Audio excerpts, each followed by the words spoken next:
यह बहुत बड़ी चर्चा का विषय बन गया है, जबकि एक रूटीन प्रोसेस था न्यायालय का। पर क्योंकि हिमाचल भवन मंडी हाउस का नाम न्यायालय ने और आदेश में लिखा है, इस कारण ये एक बहुत बड़ी खबर बन गई है। फैक्ट्स ये हैं कि 2009 में तत्कालीन सरकार ने सैली हाइड्रो पावर प्रोजेक्ट इस कंपनी को दिया था, सैली हाइड्रो पावर एसपीवी को दिया था। उस कंपनी ने वो प्रोजेक्ट एग्जीक्यूट करना था और वो प्रोजेक्ट 2021 मई 2021 से उसमें बिजली उत्पादन शुरू होना था। अगर बिजली उत्पादन 2021 में होता और वो कंपनी नेग्लिजेंट ना होती तो आज प्रदेश सरकार को हर वर्ष 200 करोड़ रुपया हिमाचल प्रदेश के वासियों को मिलना था और उससे हिमाचल के विकास में पर लगने थे। परंतु कंपनी ने वो प्रोजेक्ट एग्जीक्यूट नहीं किया। उन्होंने डीपीआर बनाई, डीपीआर बनाने के बाद उसको टेक्नो इकोनॉमिक क्लियरेंसेस के लिए दिल्ली में भी सबमिट किया और उसके बाद वो बैकआउट कर गए। बैकआउट करने की वजह से ना सिर्फ हिमाचल प्रदेश का नुकसान हुआ, कंपनी का भी नुकसान हुआ।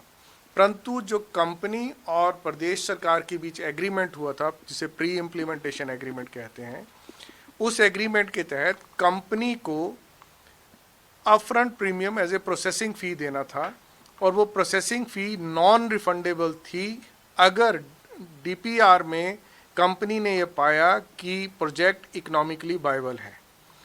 जब कंपनी ने डीपीआर सबमिट की, उन्होंने पाया कि प्रोजेक्ट इकोनॉमिकली वायबल है और उसके पश्चात उन्होंने आगे की कार्रवाई शुरू की, लेकिन अचानक कंपनी ने वो काम बंद कर दिया।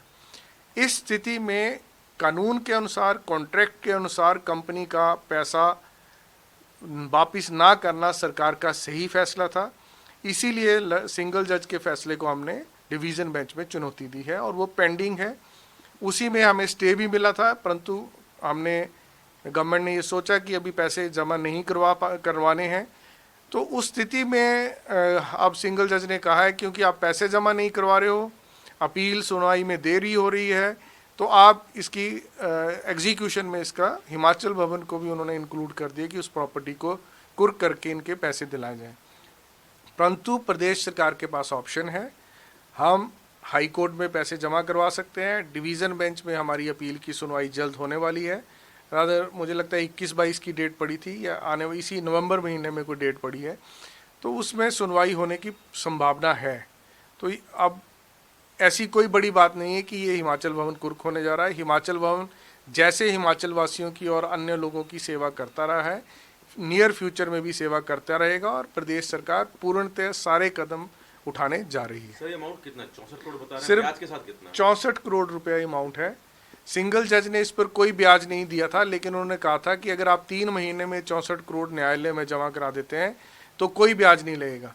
अगर आप ये 3 महीने में 64 करोड़ जमा नहीं कराते हैं तो 9% ब्याज देय होगा। तो हमने क्योंकि जमा नहीं कराया, परंतु हमने 3 महीने में अपील दायर कर दी थी सुप्रीम हाई कोर्ट में, वो अपील लंबित है और उसकी सुनवाई होने वाली है। Thank you. मुझे नहीं लगता, अभी हम इस पर चर्चा कर रहे हैं, पर मुझे नहीं लगता, इसकी इंट्रा कोर्ट अपील भी हाई कोर्ट में अवेलेबल है।